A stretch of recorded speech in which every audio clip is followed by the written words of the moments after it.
Sama-sama. Ya, dikatakan ayat 9-nya adalah di sini, kita baca sama-sama. Menanggulangi orang-orang yang bergolong-golong. 9, tetapi hindarilah persoalan yang dicari-cari dan bodoh, soalan sila, percekcokan dan pertengkaran mengenai hukum Taurat, karena semua itu tidak berguna dan sia-sia belaka. Ayat 10, seorang yang menyebabkan perpecahan, apabila sudah 1-2 kali kau nasihati, hendaklah engkau jauhi. Engkau tahu bahwa orang yang semacam itu benar-benar sesat dan dengan dosanya menghukum dirinya sendiri. Penutup.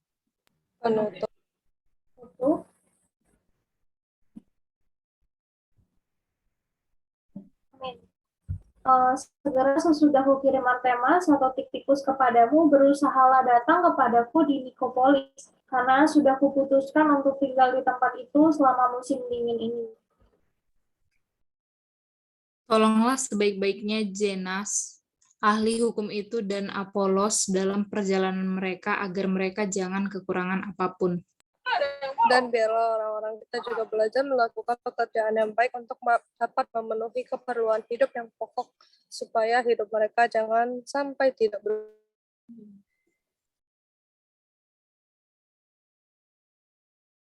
Oke. 14. Dan biarlah orang-orang kita juga belajar melakukan 15. Salam dari semua orang yang bersama aku di sini, dan sampaikanlah salamku pada mereka yang mengasihi kami di dalam iman. Anugerah menyertai kamu sekalian. Amin. Kita lanjutkan ke kitab Filemon. Filemon, pasal pertama. Ya, kita akan lihat di sini bagaimana nanti kita bahas ya. Jadi penerimanya adalah Filemon, Apphia, Archippus, dan gereja yang ada di rumah mereka. Lalu intinya atau pokoknya adalah ilustrasi kesamaan status kaum beriman di dalam manusia baru. Ya, jadi ini ditulis oleh Paulus dan Timotius. Ya, kita akan baca terlebih dahulu. Ayat 1, dari Paulus, orang tahanan karena Kristus Yesus, dan dari Timotius, saudara seiman kita, kepada Filemon yang terkasih, teman sekerja kami.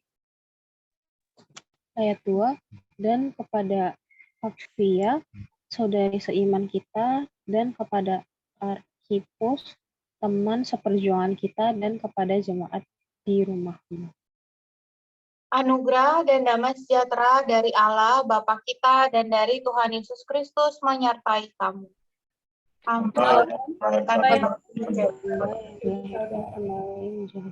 Aku mengucap syukur kepada Allahku setiap kali aku mengingat engkau dalam doaku. Karena aku mendengar tentang kasih-Mu kepada semua orang kudus dan tentang iman-Mu kepada Tuhan Yesus.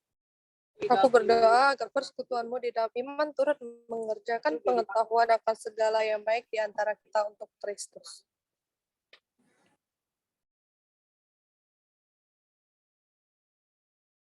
Amin. 7. Dari kasih-Mu sudah kuperoleh kegembiraan besar dan kekuatan, sebab hati orang-orang kudus telah kau hiburkan, saudaraku. Ayat 8, karena itu sekalipun di dalam Kristus aku mempunyai kebebasan penuh untuk memerintahkan kepadamu apa yang harus engkau lakukan. Ayat 9, tetapi ingat kasih-Mu itu lebih baik aku memintanya kepadamu, aku Paulus yang sudah tua, lagi pula sekarang menjadi seorang tahanan karena Kristus Yesus. Mengajukan permintaan kepadamu mengenai anakku yang kudapat selagi aku dalam penjara, yakni Onesimus. Dahulu memang dia tidak berguna bagimu, tetapi sangat berguna, baik bagimu maupun bagiku. Amin. Oke, jadi kita akan baca sampai di sini porsinya. Sekarang kita lihat ya dari kitab Titus 3:9 sampai Filemon 1:11 ini. Adakah yang mau sharing atau bertanya terlebih dahulu?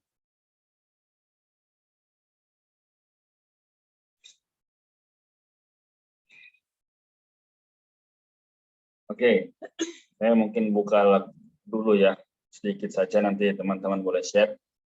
Jadi ketika kita lihat kitab Titus tadi, ya, ditutup dengan satu perkataan yang juga harusnya membawa kita maju, ya. Katakan salam dari semua orang yang bersama aku di sini, dan sampaikanlah salamku kepada mereka yang mengasihi kamu di dalam iman. Anugerah menyertai kamu sekalian. Teman-teman di sini sadar nggak? Setiap kali tulisan Paulus, ya, dia selalu berkata anugerah menyertai kamu atau kasih karunia Tuhan menyertai kamu. Artinya apa? Hari ini sebagai orang beriman, ketika kita datang kepada Tuhan, sebenarnya Dia sudah menyertai kita. Ya. Nah, di ayat 9 tadi sampai ayat 15 ini ditutup dengan satu perkara, yaitu menanggulangi orang-orang yang bergolong-golong, ya, juga bagaimana mereka harusnya melihat kisah Paulus, ya. Ayat 9 dibilang, tapi darilah persoalan yang dicari-cari dan bodoh, persoalan sisilah, cekcokan, pertengkaran mengenai hukum Taurat, karena semua itu tidak berguna dan sia-sia belaka. Okay. But today, ya, tapi hari ini semua itu terjadi lagi. Zaman ini, entah itu cekcok, ya, silsilah dibahas, ya kan? Siapa Tuhanmu, siapa yang menyelamatkanmu dan sebagainya. Teman-teman, kalau kita ingat dalam kitab Timotius, ya, katakan bahwa hindarilah semua hal yang tidak ada hubungannya dengan tata hidup daripada jemaat Allah. Nah, hari ini ketika kita baca lagi kitab Titus, kita banyak orang membahas hal-hal lain selain pada Tuhan. Yang terjadi apa? Perpecahan. Ya. Entah itu kasihnya, entah itu fokusnya, bukan lagi kepada Tuhan, tapi kepada aku yang paling benar. Aku loh yang paling benar. Nah, ya udah, kalau teman-teman pernah lihat nggak? Ada ilustrasinya. Jadi mungkin saya coba izin tampilkan, ya, bagaimana mengenai ini, ya. Jadi kita lihat di sini adanya satu perkara, ya. Di sini kita lihat, ya, satu perkara, yaitu ketika orang memiliki sudut pandang lain. Kalau di pandangan orang itu 6, ya 6. Tapi kalau di pandangan orang itu 9, ya maka 9. Nah, jadi ini artinya apa? Persepsi atau pendapat yang berbeda. Tapi di dalam Kristus hanya ada satu, yaitu Injil. Injil Allah. Injil keselamatan. Nah, maka Paulus ini sangat menasihati Titus, ya, supaya memberitahu orang-orang sekelilingnya. Supaya apa? Hari ini kita yang hidup sekarang jangan lagi mengikuti kesalahan orang-orang yang terdahulu. Ya. Maka katakan lagi ayat yang 13, tolonglah sebaik-baiknya Zenas, ahli hukum itu, dan Apolos dalam perjalanan mereka, agar mereka jangan kekurangan apapun. Kenapa harus ditolong? Karena mereka yang meluruskan setiap perbedaan dan membawanya hanya kepada Kristus. Ya. Jadi teman-teman sekalian, kalau kita menyadari hal ini dalam kehidupan kita, apa sih relasinya? Kan saya nggak ada hubungannya dengan itu. Jangan salah, kita sangat berkaitan dengan Injil. Kalau tidak ada kita, maka siapa yang dapat menyelamatkan keluarga kita? Siapa yang bisa membawa teman-teman kita beroleh selamat? Ya, jadi Paulus sangat concern terhadap perkara ini.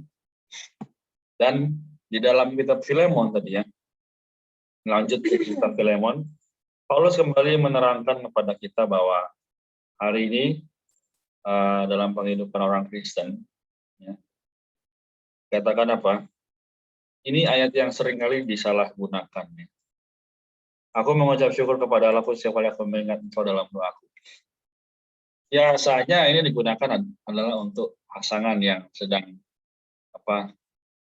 bersemerbak cinta dan sebagainya. Tapi teman-teman, ketika kita lihat, pokoknya adalah supaya kaum beriman itu saling mendoakan, saling mengasihi, dan saling terbangun dalam tubuh Kristus. Maka Ayat 5 dilanjutkan oleh Paulus. Karena aku mendengar tentang kasihmu kepada semua orang kudus dan tentang imanmu kepada Tuhan Yesus. Ya. Jadi sekali lagi perkara iman ini kita dapatkan bukan hanya karena mendengar khotbah. Wah, dari Pak itu bagus ya sharingnya. Wah, saya terjamah. Teman-teman perlu bedakan hal ini. Yang ketika kita lihat bahkan kata-kata orang itu dikutip, apakah itu baik? Atau kita langsung aja share ayat yang kita nikmati, itu justru lebih baik yang mana? Nah, teman-teman boleh renungkan secara pribadi, dan juga boleh nilai secara pribadi. Ya. Paulus kembali lagi menekankan supaya dalam kondisi manusia baru atau new man ini, tidak ada lagi hal-hal seperti gereja di Korintus, yang mengagungkan dewa, yang mengagungkan diri sendiri lebih baik daripada orang lain. Atau bahkan membawa banyak perkara selain daripada Kristus. Lihatkan ayat yang ke-6, lalu sembari berdoa, supaya apa? Persekutuan dalam iman, turut mengerjakan pengetahuan, dan segala yang baik di antara kita untuk Kristus. Ya. Jadi sekali lagi, bukan karena kita sudah tahu, maka kita tidak baca Alkitab. Tapi kita baca Alkitab karena kita rindu dan butuh pengetahuan. Supaya kita boleh berguna bagi pekerjaan Tuhan. Ya. Jadi semoga melalui tiap malam kita baca ini bukan satu kewajiban ya, tapi apa? Suatu kerinduan. Karena itu kita berdoa supaya lebih banyak orang lagi yang rindu kepada firman Allah. Karena sekali lagi firman Allah itu ya, masih ingat 2 Timotius 3:16 memberi kita pengetahuan, memberi kita kebaikan ya dan kebenaran. Itu semua yang diilhamkan Allah. Amin. Lalu ditutup dengan satu ayat, yaitu dahulu memang tidak berguna bagimu, tapi sekarang sangat berguna baik bagimu maupun bagiku. Intinya apa? Dulu mungkin saya atau kita tidak bisa berbuat apa-apa. Tapi semakin kita mengejar Kristus, semakin kita mendambakan Tuhan, maka Tuhan akan menambahkan segala yang baik seperti dalam Matius 6:33. Ya. Jadi ini secara garis besar yang bisa saya sampaikan. Ada teman-teman yang mau share lagi atau tanya, dipersilakan. Mari.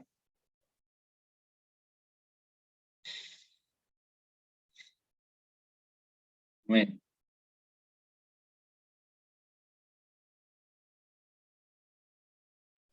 Amin.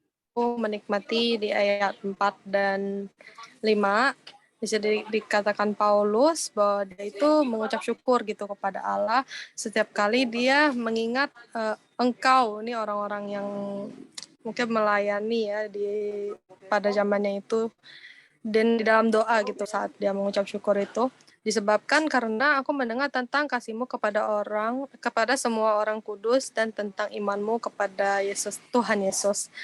Di sini aku juga dalam penghidupan aku juga pasti kita ada rasa sukacita gitu di dalam melihat ada orang yang bertahan kepada imannya gitu dan kasihnya tetap gitu terhadap Tuhan, bahkan iman yang mungkin orang-orang yang kita kenal itu masih ada sampai sekarang. Apalagi kan kita tahu bahwa semenjak pandemi ini banyak orang-orang muda yang undur untuk datang beribadah kepada Tuhan. Tapi kiranya ini menjadi doa kita gitu, bahwa banyak orang bisa tetap mempertahankan iman mereka, sehingga dalam doa kita ada ucapan syukur seperti yang Paulus ini lakukan gitu. Bukan sukacita cukup besar ya kalau misalkan kita melihat orang tetap dalam iman mereka gitu.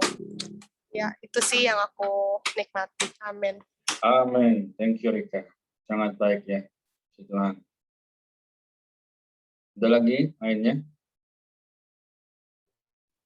Amin. Aku di Titus 3 ayat 9, 10, 11, sama 14 kok.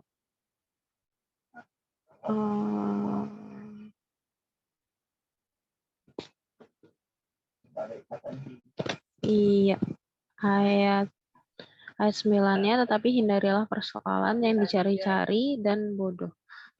Persoalan silsilah percecokan dan pertengkaran mengenai hukum Taurat, karena semua itu tidak berguna dan sia-sia belaka. Terus ayat 10-nya, seorang yang menyebabkan perpecahan apabila sudah 1-2 kali kunasehati, hendaklah engkau jauhi. Nah, ayat 11-nya, engkau tahu bahwa orang yang semacam itu benar-benar sesat dan dengan dosanya menghukum dirinya sendiri. Terakhir ayat 14, dan biarlah orang-orang kita juga belajar melakukan pekerjaan yang baik untuk dapat memenuhi keperluan hidup yang pokok, supaya hidup mereka jangan sampai tidak berbuah. Udah di ayat itu aja sih kok. Thank you. Aku juga menikmati di ayat 5. Karena aku mendengar tentang kasih-Mu kepada semua orang kudus dan tentang iman-Mu kepada Tuhan Yesus. Jadi ini kan kitab Filemon itu berbicara mengenai pokoknya itu adalah ilustrasi kesamaan status kaum beriman di dalam manusia baru. Nah, biasanya kan disebutnya iman terus baru kasih ya, tapi kali ini disebutnya kasih dulu. Nah, kenapa? Karena sebagai manusia baru itu kita bisa saling mengasihi dengan kasih yang timbul dari iman. Jadi puji Tuhan, kasih ini bukanlah kasih biasa. Di dalam menjadi manusia baru, kita mengasihi saudara-saudara kita dengan kasih yang timbul dari iman. Dan kasih yang timbul dari iman ini dikerjakan oleh Filemon. Jadi makanya waktu itu Rasul Paulus sangat terdorong dengan kasihnya Filemon, sehingga dia juga meminta Filemon untuk menerima Onesimus kembali, karena dia tahu bahwa Filemon itu juga mengasihi kaum beriman, karena kan Onesimus sudah bertobat. Nah, di ayat 7 juga ditekankan lagi, dibilang, dari kasih-Mu sudah kuperoleh kegembiraan besar dan kekuatan, sebab hati orang-orang kudus telah Kau hiburkan saudaraku. Jadi ketika kita mengasihi kaum beriman lainnya, sebenarnya itu juga mendatangkan sukacita atau penghiburan bagi mereka. Hari ini kita juga perlu saling mengasihi satu dengan yang lainnya, gitu kan? Dengan kasih yang timbul dari iman. Amin.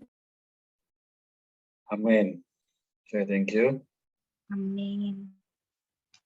Aku juga mau melanjutkan aja gitu ya, dari apa yang tadi sudah disampaikan sama Kak Lady. Ini aku juga terkesan gitu ya dengan kasih gitu yang diterima dari percaya gitu kepada Tuhan Yesus. Jadi ketika tadi seperti yang tadi sudah dijelaskan, ketika percaya gitu ya, ada kasih Tuhan. Ketika kita beriman kepada Tuhan Yesus, ada kasih gitu yang timbul di dalam kita, yaitu kasih yang bukan alamiah gitu, tapi kasih Tuhan. Dan di sini itu ya aku melihat bahwa kitab ini tuh sungguh menunjukkan betapa kasih ya Filemon kasih terhadap kaum Saleh gitu, terhadap Paulus juga kasih terhadap Filemon, dan juga dia ini si Paulus meminta di dalam kasih gitu. Dibilang di ayat 8 ya, sekalipun dalam Kristus punya kebebasan penuh, dia bilang, untuk memerintahkan kepadamu apa yang harus engkau lakukan. Sebenarnya diperintah tuh bisa gitu, tetapi dia tidak memutuskan untuk maksudnya dia si Paulus ini tidak memaksa, tidak memerintah saudara di dalam Tuhan untuk menerima saudara di dalam Tuhan. Tetapi Paulus ini menganjurkan kasih gitu, ada jalan kasih. Dia bilang mengajukan permintaan supaya nanti ya di bawah-bawah nanti di bawah. Tapi dia ini yang paling berkesan itu dia itu nggak memerintahkan, tetapi dia itu meminta ya di dalam kasih untuk meminta di dalam kasih kepada si Filemon ini gitu. Jadi aku melihat ini adalah suatu hal yang sangat lembut, sangat peka gitu ya, suatu kasih yang dari Kristus itu.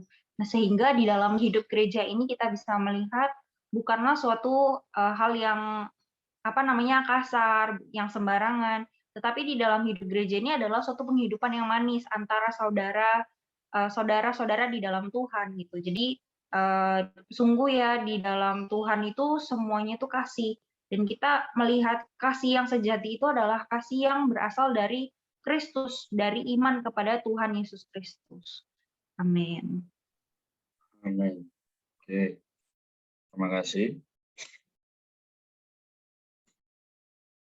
Sudah? Apa ada lagi dari Maria atau Eva? Oke, baik ya. Jadi kita semua dapat garis besarnya, benang merahnya. Dari kitab Titus ke kitab Filemon kita juga sudah dapat jembatannya, yaitu apa? Perlu iman untuk bisa menjadi manusia baru. Nah, hari ini pertanyaannya adalah, apakah kita semua sudah menjadi manusia baru? Atau kita perlu dulu berubah demikian? Nah, sebenarnya ketika Tuhan sudah mati kayu salib, dia menebus kita dari dosa, dengan darahnya dia menjadikan kita manusia baru. Nah, hari ini tinggal kembali kepada manusianya masing-masing. Apakah sadar atau maukah memiliki satu penghidupan yang berbeda daripada kehidupan dunia hari ini? Karena tidak bisa dipungkiri, kehidupan dunia hari ini begitu memikat. Ya. Contohnya saja ketika ada orang yang mulai memposting satu hal, bisa jadi bahan pergunjingan. Ya. Ketika orang itu misal dia share satu ayat, lalu orang lain bilang, wah kayaknya nggak sesuai nih sama hidupmu dan sebagainya. Teman-teman, ini adalah tipu muslihat dari si jahat. Dia menggunakan berbagai macam cara pada perempuan, pada laki-laki sama, untuk apa? Menjatuhkan imannya, supaya tidak lagi percaya kepada firman. Nah, hari ini maka kita lihat, banyak yang dipanggil, sedikit yang dipilih. Atau kita juga bisa lihat, pintu kerajaan surga itu sempit. Ya. Semua mencoba masuk, tapi nggak bisa semua masuk. Kenapa? Perlunya manusia tersebut untuk hidup lebih kudus tiap harinya. Ini dilakukan dengan cara apa? Tiap hari baca firman. Tiap hari berdoa. Tidak ada jalan lain. Kalau kita tidak sungguh-sungguh, maka kita akan ketinggalan dengan tanda kutip orang yang baru peroleh selamat. Ya. Teman-teman sekalian, semoga kita semakin hari dikuduskan, semakin hari dikuatkan. Nah, karena itu, ialah nama Tuhan dimuliakan, nama Tuhan dikuduskan, supaya tidak ada lagi diri kita sendiri, tapi diri Kristus. Amin. Kita sampai di sini ya. Karena itu, kita boleh berdoa.